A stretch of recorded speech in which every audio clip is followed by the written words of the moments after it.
गरीब किसान की सौतेली बेटियां। एक छोटे से गांव में रामू नाम का एक गरीब किसान रहता था। उसकी पत्नी की अचानक बीमारी से मृत्यु हो गई थी। वह अपनी छोटी सी बेटी पिंकी के साथ अकेला रह गया। पिंकी बहुत ही मेहनती और दयालु स्वभाव की लड़की थी। कुछ साल बाद रामू ने दूसरी शादी कर ली। उसकी नई पत्नी के 2 बेटियां थीं, मीना और शीना। रामू की सौतेली पत्नी सावित्री बहुत कठोर और लालची थी। उसकी अपनी दोनों बेटियां आलसी और घमंडी थीं। वे सारा दिन आराम करती और पिंकी से सारा काम करवाती। पिंकी को सुबह से शाम तक घर का सारा काम करना पड़ता। खाना बनाना, बर्तन साफ करना, जानवरों को चारा देना। फिर भी सौतेली माँ और बहनें उसे कभी खुश नहीं रखतीं।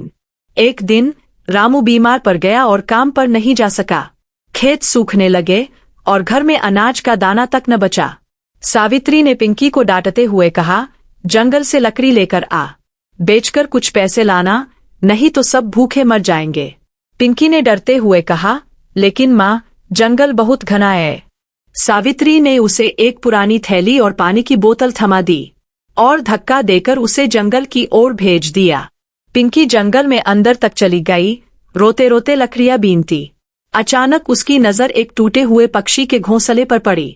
घोंसले में 3 छोटे छोटे चिड़िया के बच्चे कींची कर रहे थे। एक सांप उनकी ओर झपट्टा मारने के लिए तैयार बैठा था। बिना सोचे पिंकी ने एक डंडा उठाया और सांप को भगा दिया। फिर उसने घोंसले को सहारा देकर एक सुरक्षित जगह पर रख दिया। तभी एक चमकती हुई सुनहरी चिड़िया वहां आई। वह उन बच्चों की माँ थी। उसने पिंकी से कहा, तुमने मेरे बच्चों की जान बचाई है, धन्यवाद। मैं तुम्हारी दयालुता का उपहार देना चाहती हूँ। चिड़िया ने अपने पंख से एक छोटा सा जादुई बीज निकाला। इसे अपने घर के पिंजवारे में लगा दो और रोज पानी दो। यह तुम्हारी सारी मुश्किलें दूर कर देगा। यह कहकर चिड़िया उड़ गई। पिंकी ने बीज को अपनी जेब में सुरक्षित रख लिया। उसने कुछ लकड़ियां इकट्ठा की और उन्हें बेचकर कुछ पैसे ले आई। सावित्री ने पैसे छीन लिए, लेकिन पिंकी ने बीज के बारे में कुछ नहीं बताया। अगले दिन सुबह सुबह वह चुपके से पिंजवारे में गई। उसने बीज को लगाया और उसे पानी दिया। फिर वह अपने दैनिक काम में लग गई। अगले ही दिन वहां एक छोटा सा पौधा निकल आया। पिंकी ने उसे नियमित रूप से पानी देना जारी रखा। कुछ ही दिनों में वह पौधा एक विशाल और हरे भरे पेड़ में बदल गया। पेड़ पर सुनहरे रंग के बड़े बड़े चमकदार फल लगे थे। पिंकी ने एक फल तोड़ा। वह असल में एक सोने का सेब था। उसने खुशी से एक और फल तोड़ा। वह भी चमकता हुआ हीरा था। पिंकी ने चुपचाप एक सेब और एक हीरा अपने पिता को दिखाया। रामू हैरान रह गया और उसने सारी बात सावित्री को बता दी। सावित्री की आंखें लालच से चमक उठीं। उसने तुरंत मीना और शीना को पेड़ के पास भेजा। जल्दी से सारे फल तोड़कर ले आओ, वह चिल्लाई। लेकिन जैसे ही उन्होंने एक फल छुआ, पेड़ की एक डाली ने उन्हें थप्पड़ मारा। डाली ने उन्हें इतना जोर से मारा कि वे दोनों जमीन पर गिर पड़ी। वे डर के मारे चीखते हुए घर की ओर भागीं। माए, वह पेड़ जादुई है, उसने हमें मारा, वे रोने लगीं। सावित्री को लगा कि पिंकी ने उनके साथ छल किया है। उसने पिंकी को बुरी तरह डांटा और बाहर निकाल दिया। पिंकी रोती हुई पेड़ के पास गई और बैठ गई। तभी सुनहरी चिड़िया फिर से प्रकट हुई। उसने पिंकी से कहा, यह पेड़ सिर्फ तुम्हारे लिए है, क्योंकि तुमने इसे प्यार और ईमानदारी से लगाया और सींचा।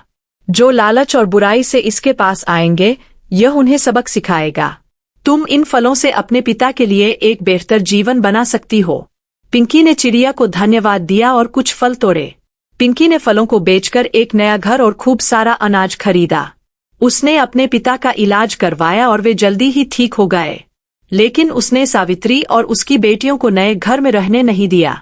उसने कहा, आप लोगों ने मुझे हमेशा दुर्लभ दिया है। आप इस पुराने घर में रह सकते हैं, लेकिन मेरे और पिताजी के साथ नहीं। रामू ने पिंकी का साथ दिया, क्योंकि अब उसे सब कुछ समझ आ गया था। सावित्री, मीना और शीना पछताने लगीं, लेकिन अब बहुत देर हो चुकी थी। वे गरीबी में रहने के लिए मजबूर हो गईं। एक दिन उन्होंने पिंकी के पेड़ से फल चुराने की सोची। रात के अंधेरे में वे तीनों चुपचाप पेड़ के पास पहुंचीं। मीना ने सीढ़ी लगाई और शीना ने फल तोड़ने की कोशिश की, लेकिन जैसे ही उसने हाथ बढ़ाया, पेड़ की सारी डालियां हिल उठीं। पेड़ ने उन पर कीचड़ और पत्तों की बौछार कर दी। वे तीनों कीचड़ में सने हुए, शर्मिंदा और डरी हुई वहां से भागीं। अब उन्हें एहसास हुआ कि लालच और बुराई का कोई फल नहीं मिलता। अगले दिन वे पिंकी के पास माफी मांगने पहुंचे।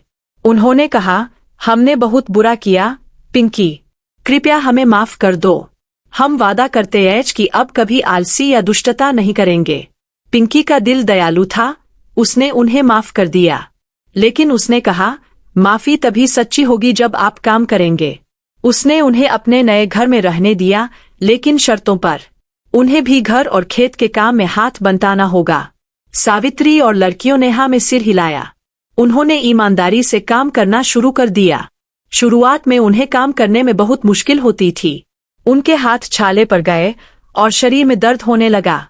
लेकिन धीरे धीरे उन्हें काम की अच्छाई का एहसास हुआ। खाना खुद पकाने और कमाने का एक अलग ही सुख था। उनके दिल से लालच और घमंड धीरे धीरे गायब होने लगा। अब वे पिंकी और रामू का सम्मान करने लगीं। 1 साल बीत गया, अब सब एक साथ मिलजुल कर रहते थे। सावित्री अब एक अच्छी माँ बन गई थी। मीना और शीना ने सिलाई का काम सीख लिया था। पिंकी ने गांव के बच्चों को पढ़ाना शुरू कर दिया। रामू के खेत में अब सोने जैसी फसल लहलहाती थी। उनका परिवार खुशहाल और समृद्ध हो गया था। लेकिन पिंकी का जादुई पैर अब भी वहां खड़ा था। अब वह सिर्फ सोने के फल नहीं, बल्कि मीठे आम देता था। क्योंकि अब घर में लालच नहीं, बल्कि प्यार और सद्भावना थी।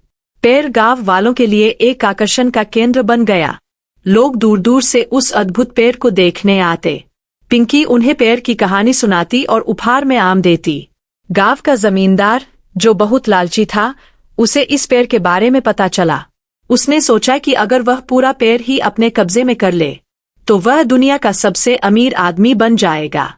एक रात उसने अपने नौकरों को पेड़ उखाड़ कर लाने को कहा। वे बड़े बड़े औजारों के साथ पेड़ के पास पहुंचे।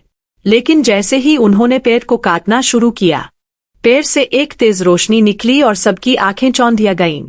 फिर जमीन से सैकड़ों जड़ें निकलकर नौकरों को जकड़ लीं। जमींदार डर के मारे वहां से भागने लगा। लेकिन एक जड़ ने उसके पैर पकड़ लिए और वह गिर पड़ा। पिंकी और उसका परिवार शोर सुनकर वहां आ पहुंचे। उन्होंने जमींदार को उसकी हालत में देखा। पिंकी ने पैर से विनती की, कृपया इन्हें छोड़ दो। पैर ने पिंकी की बात मानी और जड़ें वापस सिमट गईं। जमींदार शर्मिंदा होकर उठा और पिंकी से माफी मांगी। उसने कहा, मैंने लालच में आकर गलत काम करने की सोची। आज मैंने सीखा कि दूसरे की संपत्ति पर नजर रखना पाप है। उसने वादा किया कि अब वह कभी ऐसा नहीं करेगा। इस घटना के बाद जमींदार बिल्कुल बदल गया। उसने गांव वालों के लिए एक स्कूल और एक कुएं का निर्माण करवाया। वह अब दान पुण्य करने लगा और गरीबों की मदद करने लगा। पिंकी ने उसे धन्यवाद दिया और उसके बदले दिल का स्वागत किया। गांव में अब सभी लोग खुशी खुशी रहने लगे। पिंकी का परिवार गांव में बहुत सम्मान से रहता था। समय बीतता गया, पिंकी बड़ी हुई और एक अच्छी शिक्षिका बनी। मीना और शीना की शादी गांव के ही अच्छे लड़कों से हो गई। सावित्री अब पूरी तरह से एक स्नेही और देखभाल करने वाली दादी बन चुकी थी। रामू बुआ हो गया था, लेकिन वह पूरी तरह से स्वस्थ और खुश था। वह अक्सर पिंकी से कहता, तुम्हारी दयालुता ने सब कुछ बदल दिया। पिंकी मुस्कुरा देती और कहती, यह सब उस चिड़िया की देन है। एक दिन वह सुनहरी चिड़िया फिर से आई, लेकिन अब वह बुरी लग रही थी। उसने पिंकी से कहा, मेरा काम पूरा हो गया है। यह पेड़ अब हमेशा के लिए है। लेकिन यह तभी फल देगा जब इस घर में प्यार और ईमानदारी रहेगी। तुमने न सिर्फ अपना, बल्कि दूसरों का जीवन भी बदल दिया। मैं तुमसे बहुत खुश हूँ। अब मुझे जाना होगा। इतना कहकर चिड़िया आसमान में उड़ गई और कभी वापस नहीं आई। पिंकी ने चिड़िया की बात को हमेशा याद रखा। उसने अपने बच्चों को भी दयालुता और मेहनत की सीख दी। उसका परिवार कई पीढ़ियों तक खुशहाल रहा। जादुई पेड़ आज भी उनके घर के आंगन में खड़ा है। वह हर साल मीठे फल देता है, जिन्हें सब मिलजुल कर खाते हैं। और गांव वाले उस पेड़ को करुणा का वृक्ष कहकर बुलाते हैं। कहानी हमें यह सीख देती है कि दयालुता कभी व्यर्थ नहीं जाती। ईमानदारी और मेहनत के बल पर हम किसी भी मुसीबत को हरा सकते हैं। लालच और घमंड इंसान का सबसे बड़ा दुश्मन होता है। लेकिन अगर इंसान सच्चे दिल से अपनी गलती मान ले, तो उसे सुधरने का मौका जरूर मिलना चाहिए। क्योंकि माफ करना सबसे बड़ा गुण होता है। पिंकी ने कभी भी अपने दुखों को अपने ऊपर हावी नहीं होने दिया। उसने हमेशा अच्छाई का रास्ता चुना, चाहे स्थितियां कितनी भी कठिन क्यों न रही हों। उसकी सौतेली माँ और बहनें बुराई का प्रतीक थीं, लेकिन पिंकी की दयालुता ने उनके दिलों को बदल दिया। इससे पता चलता है कि प्यार में बुराई को भी अच्छाई में बदलने की शक्ति होती है, और एक इंसान की अच्छाई पूरे समाज को बदल सकती है। आज भी जब कोई बच्चा उस गांव से गुजरता है तो वह करुणा के वृक्ष की कहानी जरूर सुनता है। बूढ़े लोग पिंकी की कहानी सुनाकर बच्चों को नैतिक शिक्षा देते हैं। वे कहते हैं, बेटा, हमेशा दूसरों की मदद करो, चाहे तुम्हें कुछ न मिले, क्योंकि एक दिन तुम्हारी यही दयालुता तुम्हारे काम आएगी। और यह कहानी पीढ़ी दर पीढ़ी चलती रहती है। पिंकी की कहानी सिर्फ एक परी कथा नहीं है, यह हमारे अंदर के विश्वास और आशा की कहानी है। यह हमें याद दिलाती है कि अंधेरे के बाद हमेशा सवेरा होता है, और सच्चा धन सोने चांदी में नहीं बल्कि अच्छे संस्कारों में होता है। अगर हम अपने मन में प्यार और दया रखें तो दुनिया की कोई भी ताकत हमें हरा नहीं सकती। और इस तरह गरीब किसान की बेटी ने दयालुता का पाठ पढ़ाया। उसने साबित किया कि इंसान की किस्मत उसके अपने हाथों में होती है। उसने लालची जमींदार को दानी बना दिया और अपनी सौतली बहनों को अपना सच्चा साथी बना लिया। यह कहानी यही समाप्त होती है, लेकिन इसकी शिक्षा हमेशा जीवित रहेगी कि अच्छाई की जीत हमेशा होती है और प्रेम सबसे बड़ा बल है।